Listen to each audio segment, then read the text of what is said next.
So, far away Lucas, people can probably tell that I'm recording on my own today, because from the viewfinder, my head goes off the top of the screen. Oh, no. I should probably fix that, because today's episode is also sponsored, so give me a sec, folks at home. God damn it. I hope the sponsor finds this as funny as we do. The person who's sponsored today's video, they paid for this. Oh, I'm a big fan, so let's hope that they're enough of a fan to forgive this. If I want... Oh, no, my microphones came off.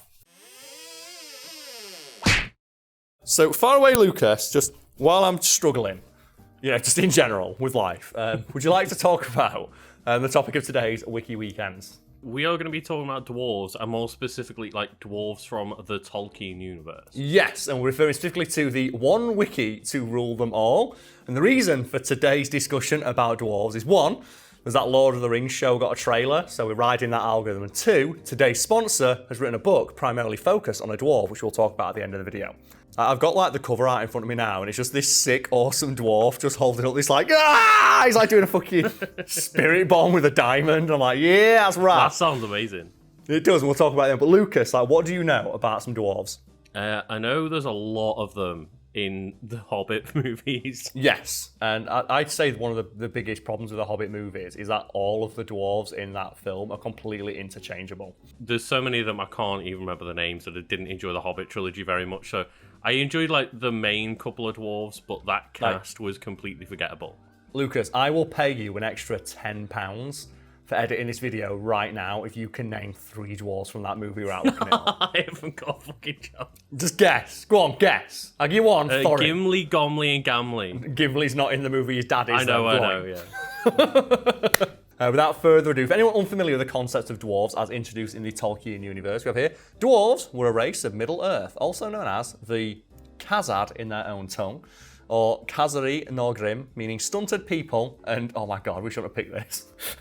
We shouldn't have picked a Lord of the Rings thing, because it's just all these words I can't pronounce. That's very true. Alternately known as, band name incoming, Masters of the Stone. Fuck yeah. That is a hell of a name, isn't it? That's one of the things I like about dwarves in pop culture, is that they're master metalsmiths and miners and stuff like that. We have here, Lucas, are you ready for some band names? Because that's one of the things I love about the Lord of the Rings universe, where everything is named so awesomely. But Karl's going to pronounce them all wrong according to the comments. Of course I am, and I apologise for that, folks at home. We have here dwarves, other names, I already covered them and butchered those. Leaders, King of Durin's folk. And then dominions, Belagost, the Blue Mountains, Armenrud, the Glittering Caves, the Grey Mountains, the Iron Hills, Erebor, Khazad-dûm, Norgrad. But Lucas, we're not done with band names yet, because the divisions of the dwarves include the Longbeards, the Firebeards, the Broadbeams, the Iron Fist, the Stiffbeards, the Blacklocks, the Stonefoots, and the Petty Dwarves. Oh man, the Firebeards. The Firebeards is such a strong one, isn't it? And lifespan around 250 to 350 years, with distinctions being stocky, bearded, never bald. So it is canon that dwarves can never be bald. And it says height, taller than hobbits, shorter than men. I love how there's no specifics, just the taller than hobbits, but shorter than men. And that's all you need to know. Well, it's not like all of them are going to be one specific height, is it? That's fair. They're just generally shorter than men, although you sometimes get dwarves that are taller and sometimes get ones that are shorter. It reminds me of that bit in God of War where you're going through the mountains and Kratos is asking about the giants. And it's why are all these passageways so small? And Atreus starts laughing until he realises Kratos doesn't know anything about Norse pantheon. He's like, Dad, giants is just a name. Some giants are quite small. He goes, oh, so they're all small then? No, some are massive. They're as big as mountains. He's like, what? It just makes no sense. And he says it, and the last thing we need to cover is, it says weaponry, often axes, hammers, and mattocks. And one of the things I adore about Tolkien's influence on fantasy is that all of the races have default weapons. Like dwarves always use axes and hammers. Men use swords, elves use bow and arrows. Now a lot of the stuff that's in the Tolkien universe is, or at least feels, very tropey, but that's because he's the one that made a lot of the tropes. He is, yes. And do you have a favourite piece of weaponry utilised in a setting like this? No, I just really like Frodo's blade that lights up when enemies are nearby. Yeah. Sting. I thought it was Sting. I just wasn't sure. Yeah. And I like the fact that it's supposed to be a dagger, but because he's tiny, it's like he uses it like a sword. It's like, oh, so fucking cool. I'm so easily pleased. Lucas, what would you like to cover next? We've got culture, physiology, architecture, crafting. Oh, I definitely want to talk about crafting, but maybe also culture. Okay, but before that, we'll cover the appearance. We might know what do dwarves look like. So we have here, dwarves were a stocky, short race, a little taller than hobbits, but much broader and heavier. Yeah, they're very wide. Dwarves are very, very fucking wide. Most dwarves had thick, luxuriant beards, which they took great pride in, often forking or braiding them, and sometimes tucking them into their belts. Now, that is a beard. That's a power move, isn't it? The beard belt. The beard belt, like tying it all the way around your waist like an absolute fucking badass. It says they seem to have favoured simple, durable clothing, coloured hoods and heavy cloaks for travelling, and belts of gold or silver.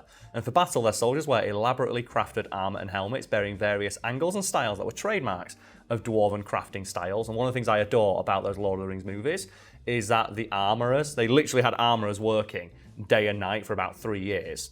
Like all the armour worn by all the races is reflective of where they come from within Middle-earth. And there's distinctions even within the individual races. For example, the orcs on the battlefield, you can tell where those orcs have been based on what they're wearing, because some of them are wearing scavenged armour from other battlefields, which can be scavenged armour from multiple different races, so you can tell what path they took across Middle-earth to get to the battle they're in right now. And then Lucas, would you like to hear about dwarven women? Yeah, sure. Dwarven women were alike in manner, voice, and appearance to their menfolk. They were few in numbers, less than a third of all dwarf kind, and they were seldom seen outside their own halls, often not venturing very far due to their duties as caretakers and crafters in dwarven society. Maybe I'm just misremembering, but I don't remember seeing female dwarves in those movies. You never see them anywhere. And one of the theories is that they actually are there, but they look just like the men.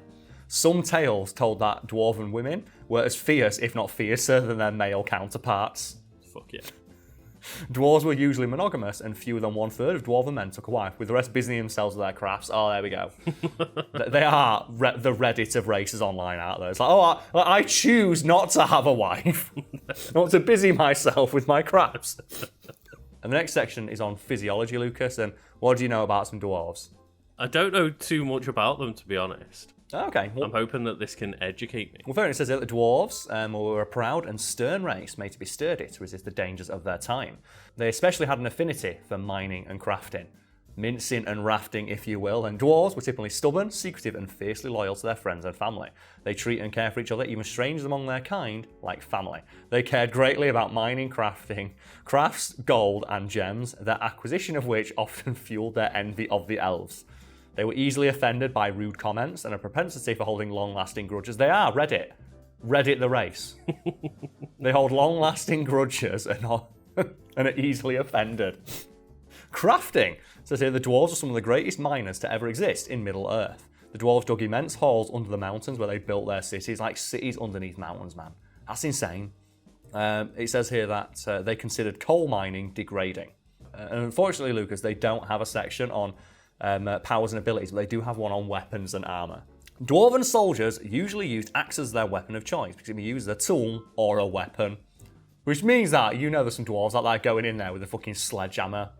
Oh, God. It's so terrifying, that is it. Like, it's that horror movie concept, isn't it? Of like just wield an everyday object as just a weapon to kill people. Mm-hmm.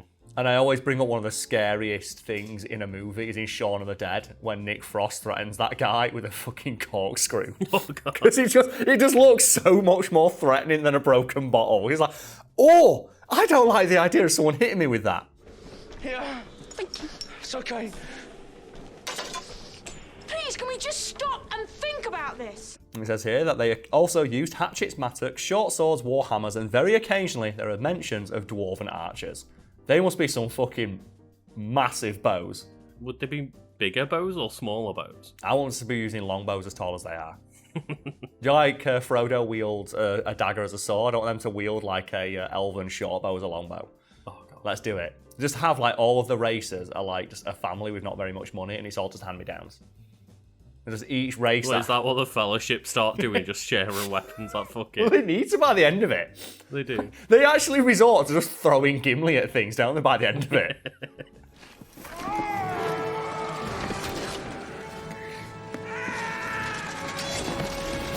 As for armour, the dwarves favoured chainmail and other metallic armour, the most expensive and precious of which were ringmail made of mithril. And it's like that thing of like mithril can just stop fucking anything. Gandalf said that the mithril vest given to Bilbo Baggins was worth more than the entirety of the Shire combined.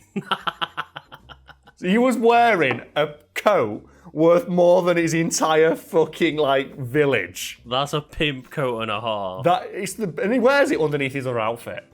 What a badass.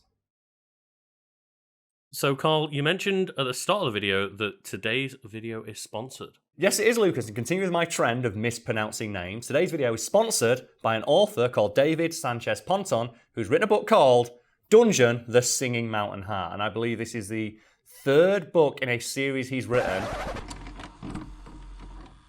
In a very meta turn of events, at this point in the video, I got the name of the book I'm being paid to promote wrong. So I'd like to correct that now. The title of the book is... Oh shit, I've got it here. Dungeon Heart, the Singing... No! Oh, God damn it! No! Oh, I'm so bad at this. Brad, I'm so sorry. You've got to edit around this. Yeah, it's Dungeon Heart, the Singing Mountain. It's the first in a series of books, but I was getting too hyped talking about dwarves and thinking about just Gimli getting tossed by Legolas or Aragorn. I forget what happens in the movie. It's been a long day. I've had not a lot of coffee, but hopefully you can do something with this, Brad. And this is the only thing I've been paid to say. A new genre called Lit RPG, which I'm guessing means literature RPG. But I just think it's better if you understand. It's like, oh, that's lit. It's welcome. Get down with the kids. That's how I'm taking that now. David is apparently a big fan of the channel and basically said you can talk about whatever you want. I was like, well, can we talk about Lord of the Rings? I'm a huge nerd. And as per usual, when it comes to sponsored videos on the channel, let's be transparent about what we've been paid and what we've been told to say. And we've basically been given free reign to say whatever we want as long as we mention David's book, put a picture of it behind us, and then put a link to it below, and just talk about something tangentially related to the topic itself.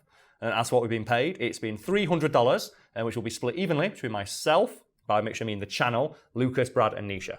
But I'm going to try and find the description that I got sent, because I've got like an entire email thread in front of me, and I'm really bad at following email threads. So here we go. So I've got an email from David directly here. So he says here, I can't express how excited I am that this works out. I've been a fan of the channel for years. Thanks. And then, okay, so a brief summary is that a cantankerous old dwarf has just had about enough of everyone's shit, dies, and inadvertently becomes a living dungeon. And that is a fucking blurb and a half, innit? It's an old-ass dwarf's like, fuck this shit. Oh, no, I'm a dungeon. Oh, no. That sounds awesome. Yeah. And if you think it sounds awesome, you can check it out at the link below. But just the idea that some guy is like, yeah, I love your channel, talk about like dwarves and shit. I'm like, I love dwarves and shit. I'm a huge, big fantasy nerd, but I'm more like a fan of like the idea of fantasy than delving too much into it. I'm one of those that, because I think I play through things like Elder Scrolls and watch Lord of the Rings, a lot of fantasy from there feels, as I mentioned earlier, like quite tropey, so I tend to bounce off it a lot of the time. I always want that extra hook. Do you know what's a great twist on that? A dwarf who turned into a living fucking dungeon. Oh, and one of the things I adore about when we do sponsors on this channel is that we've gotten to a point now where sponsors are like, just do what the fuck you want. And I'm like, I want to talk about dwarves and shit. And because it's sponsored, we can put in clips. That's great. So do you have any favourite like moments from Lord of the Rings you want to put in as sponsored by David? I guess just put in any moment of the like Gimli versus Legolas kill count. Legolas! Two already! I'm on 17! Ah! I have no pointy ear outscoring me! The other moment I want to mention is just one, when Legolas slides down them fucking stairs like an absolute boss.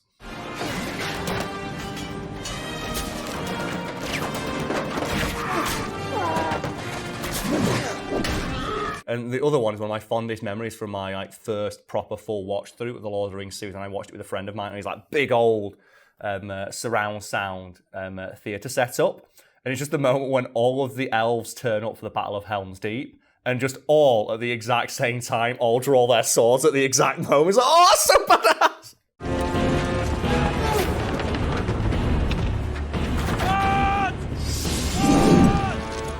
They're so fucking well trained. It reminds me of just that moment in The Mummy, where those guys who like protect the tomb are all fighting against like Anubis or some shit, and they kill all of the Anubis clones, and then like another army of them raises up, and the guy just raises his sword and just screams at the top of his voice till death, and it's like, yeah, badass.